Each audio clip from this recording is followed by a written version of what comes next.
To the first ever Fibro Rant. So you might remember me as a girl who has been talking a lot about kratom and how wonderful of a plant it is and how it has really helped me with my fibro. But I have realized that another issue really needs some advocacy, and that is people that suffer from fibromyalgia like myself. Unfortunately, I don't understand it, but 3 million people in the US alone have fibromyalgia. But yet, if you see a doctor and you have fibromyalgia, you probably have been treated like it's not real. Perhaps you've been told you were lazy or unmotivated or just need antidepressants because you're depressed. Unfortunately, none of this stuff is true. You're not lazy, you're not depressed, you're sick. And I don't know why it's such a challenge to convince your doctor that you have a real condition, especially after you've already been diagnosed by a specialist. You would think that the goal of getting a diagnosis is so that you can get treatment and feel better, but yet once you get this diagnosis of fibromyalgia, it just ends up at a standstill. For instance, for me, I've had fibromyalgia now for about 5 years. I just got my diagnosis about 2 years ago. It took a really long time to basically rule out everything else that could have possibly been wrong with me before I finally got the diagnosis of fibromyalgia. At the time when I got diagnosed, I had a good doctor. I'd been with her for about 5 years, and then she left the practice. After that, it became a nightmare.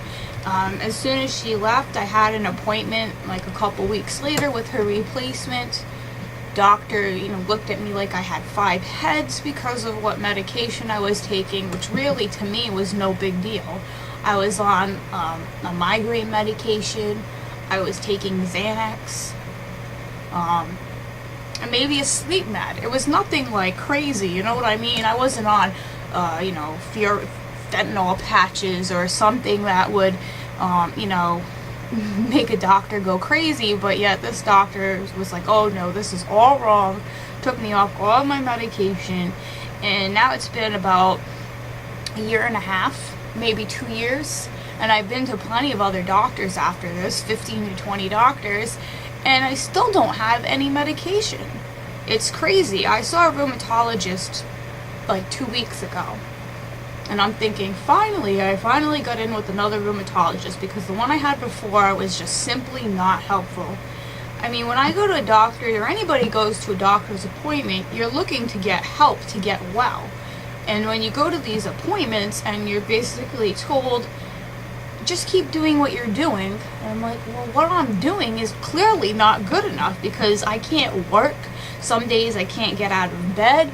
So simply doing what I've been doing is not helping. It hasn't changed anything. I haven't gotten better. The only things that I'm doing are, my physical therapy, which I've done 6 times before, chiropractor, which I've done 3 times before.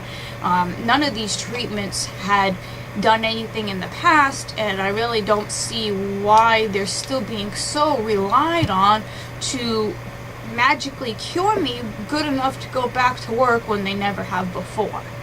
So again, to this appointment, the rheumatologist is like, well, what do you want me to tell you about fibromyalgia? And I'm like, I don't need you to tell me about fibromyalgia.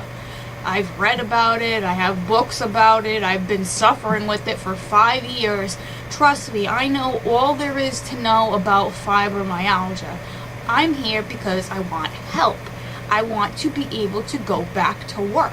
And if you can't do that for me, then can you please help me be able to live my life with the limitations that I have? Because even though I can't work, I still have bills. The car insurance still needs to get paid. The phone company still wants its money. My car still runs on gas. I still need to eat food, and the supermarket doesn't give it away for free just because I can't work. You know what I'm saying? But yet, when I brought this up to the rheumatologist, they were like, oh, medication is a last resort. And I'm going, all right, it's been 5 years. I haven't been working for 2.5. When does it become a last resort? I'm not asking for OxyContin or fentanyl. I'm just asking for any fibromyalgia medicine, any medication that could help whatsoever. I'm not asking for any specific drugs. Whatever you think in your medical opinion would be good to take, I'm willing to give it a try, because I would love to go back to my career that I went to school for. Let's face it, no one wants to be stuck on disability and fighting with damn Social Security for the rest of their life. Especially me. Like, look at me. I'm 32 years old. Do you really think they're going to want to help me? Of course not. I could be, on my deathbed in bed, and Social Security is going to look at my age and go, oh no, we're not approving her. Doesn't matter how sick she is, the age is like all they see when they look at me. My capabilities or limitations really mean nothing when you're looking at the number 32. So I'm like, alright, can you help me? Can you help me any possible way? I'm not telling you to write me out of work. I'm not asking for you to say I'm disabled. I'm just asking for your help. Can you help me?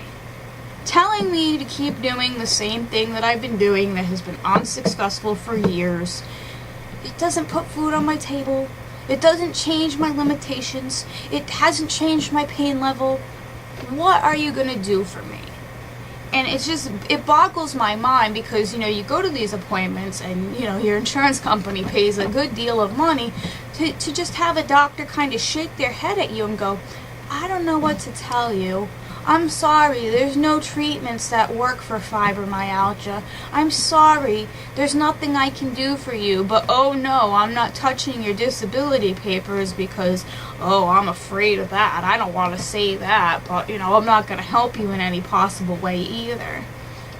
I don't get it. There should be some kind of middle section here where either you help me get better or you help me survive, one or the other.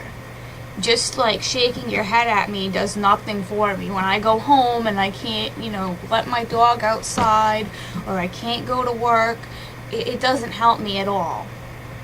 Medical treatment perhaps could help me, but when you tell me it's a last resort, I don't know what you consider a last resort. You know what I mean? I would think that Social Security is going to say, why aren't you on medication? And I'm going to have to tell them, well, my doctor says that's a last resort, and apparently his definition of a last resort and my definition and probably your definition of a last resort are very different.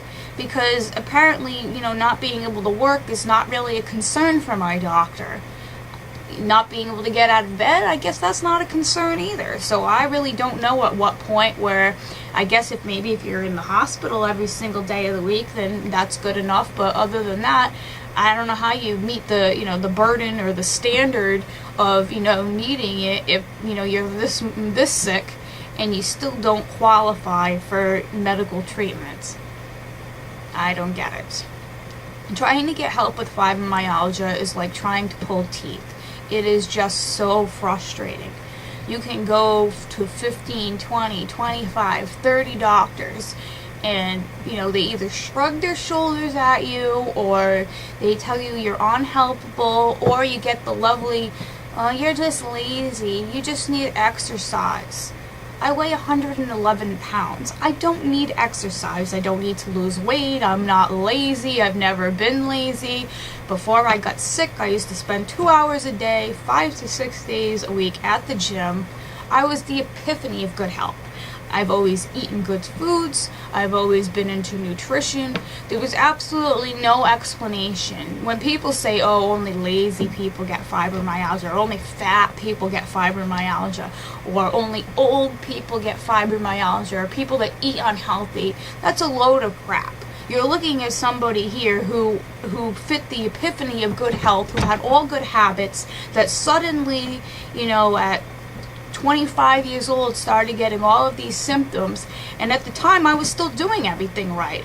I was going to the gym, and as long as I could, I felt it off. I kept going to the gym. I signed up for, acupuncture and other stuff. I did PT. I did everything I could to keep my body functioning, and it didn't help me. Eventually I ended up totally bedridden, so You can call me lazy or say I didn't try hard enough, and I know that's seems to be the trend for people to, instead of acknowledging the fact that people actually have a chronic illness, people tend to, even the doctors tend to push us and overburden us with these labels of lazy and depressed and whatever else it may be, which isn't the case. Sure, it's easy to tell somebody they haven't tried hard enough. But when they've tried everything and they've read books and they've ordered stuff online and they've spent hundreds of thousands of dollars trying to get better, it's very frustrating to have somebody tell you that you haven't tried hard enough. It makes you want to pull your hair out. It really does. It makes you distraught. Sometimes it even makes people with fibro or other illnesses feel suicidal. I'm just being honest here. It's the most ignorant thing in the world to judge somebody on chronic illness. If it was cancer we were talking about and I couldn't get out of bed, you'd be having your head chopped off if you told me that I was lazy. But for some reason, people seem to be able to decide which illnesses they think are legitimate and which ones they don't believe in, and treat people according to their own bias about medical conditions rather than they're actually sick. Trust me, nobody chooses to drop their career, drop all their friends, and just lay in bed all day in horrible pain. Nobody chooses that. It's not fun. Sure, are there a few lazy people in the world? Are there people that defraud welfare? Of course they are, but that is the minority of people, and unfortunately society and the media has turned it into making people believe that almost everybody who applies for disability is faking it. Almost everybody who says they're sick is faking it, and that is totally not accurate. We're talking about maybe 1 to 5% of the population that perhaps is illegitimately seeking benefits or trying to defraud the system. And then you've got 95% of legitimate patients that are being treated like absolute shit just because of the little 5%. It's just like this whole thing with pain medication, where now 95% of the people who suffer in pain have to pay for the 5% that abuse their medication, and so now we all suffer. And unfortunately, chronic pain patients, people with fibro and other illnesses, seem to always fall into these categories of being vulnerable and being treated like crap, either between medication or treatment between doctors, or just being judged for their condition, and we just get the shit stick in every situation, and it's really unfair. It really is. I'm hoping that by making these videos we can spread more awareness and understanding, and hopefully people will stop looking at people with fibromyalgia or other invisible illnesses and saying things like you're lazy or faking it or you haven't tried hard enough. I know I'm not lazy, and if you're watching this and you have fibro, I want to let you know you're not lazy either. And if you keep hearing that, just let it go in one ear and out the other, because it's not true. It's not accurate. God knows you're not lazy. God knows you're sick, and that's all that matters. I know, and God knows, and that's all that matters. The people who are judging you for being sick are ignorant assholes, and you shouldn't listen to a word they say. If you have to listen to it, just let it go in one ear and out the other.